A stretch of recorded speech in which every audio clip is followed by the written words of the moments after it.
Hello, everyone, and welcome to Module 3. This week, we're diving into a topic that connects directly to both your personal growth and professional success, which is digital communities.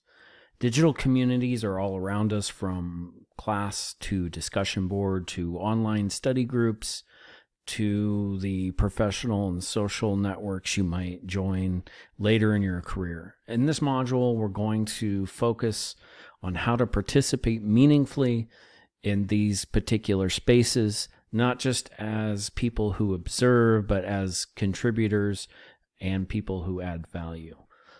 So mainly we'll be going through digital literacy, effective communication strategies, and adaptability with a growth mindset. So let's walk through the underlying skills needed for this particular unit. And as you can see on the screen, I've already clicked into course menu, module 3, and guidelines and rubric for the assignment for this particular week. So let's start with a core concept of understanding the skills that we need for this unit. Digital literacy, which we've already touched on in this class. It's more than knowing about how to use a computer and social media, as we've established in week 1. It's about understanding how to find, evaluate, and share information responsibly. Some key aspects to this are knowing how to verify information before you share it, communicating clearly and respectfully online, understanding how the digital footprint affects your reputation, recognizing credible sources and misinformation. These skills matter because digital communities depend on trust and clarity. When we use these skills, we create stronger, more meaningful connections, ones based not just on respect, but accuracy and shared purpose. So that puts us into communication strategies in digital spaces. So the main components of this are active listening, or in this case, active reading, taking time to understand someone's message before replying, tone awareness, words on the screen can easily be misread, clarity and conciseness, get to the point, but remain kind and open-minded. Now, do these strategies work all the time? Not necessarily. Communication styles vary by context.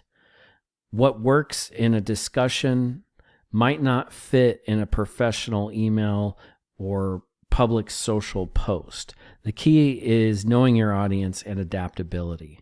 Being able to adjust your communication, in other words, to fit the audience and the situation.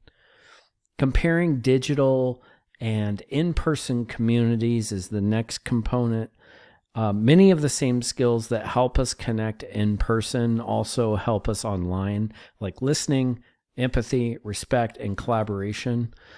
But there are some differences. In-person interactions give us tone, body language, and immediate feedback. Online, we often have to be more intentional about expressing understanding and kindness, since those nonverbal cues aren't necessarily visible.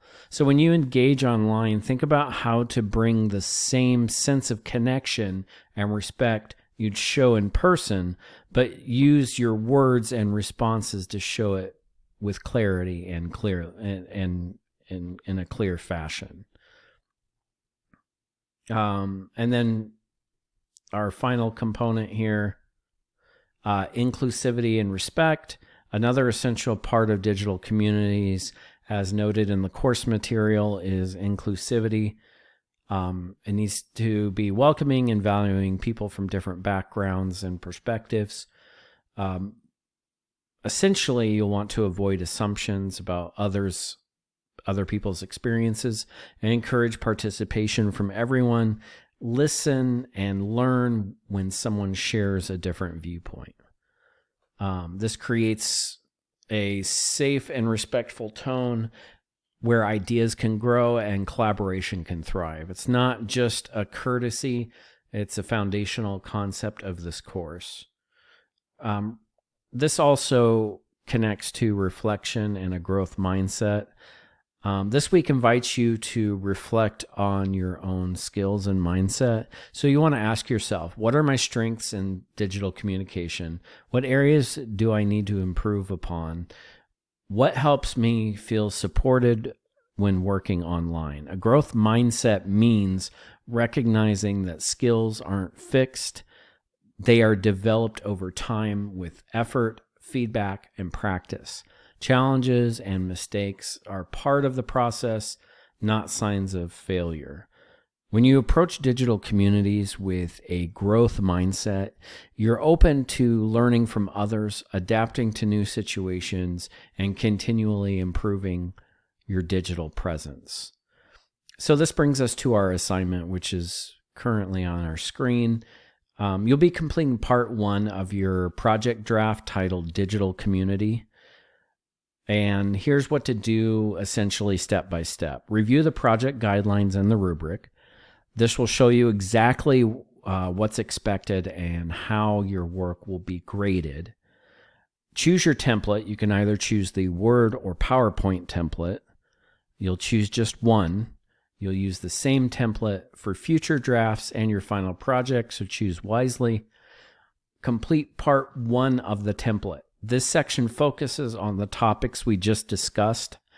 You'll answer the following prompts: how digital literacy skills support meaningful connections, communication strategies that encourage digital connections, a comparison between digital and in-person community skills, why inclusivity matters in digital spaces, a reflection on your own strengths and areas for growth. No outside sources are required for this draft. This is about your own understanding and reflection. Submit the completed template in Brightspace. It must be on the template. Do not try to create your own template. I will not accept assignments without the template. And in this particular assignment, you can't submit it as a video. Stick to the written format. And then let's kind of put this together. By the end of the week, you should be able to identify key digital literacy skills, apply effective communication strategies online, recognize how inclusivity strengthens communities, reflect on your own personal growth and adaptability in digital spaces. And remember, you're not just learning how to participate online, you're shaping the kind of digital citizen, student, and professional skills you'll want to incorporate. To summarize, review your resources, choose your template, complete part 1 of the project draft, submit it by the due date, take your time to reflect, be thoughtful in your answers, and connect what you've learned to your own experiences. That's it for this week's overview. You're building skills to not only succeed in class, but to thrive in the digital world and beyond it. Thank you and have a great week.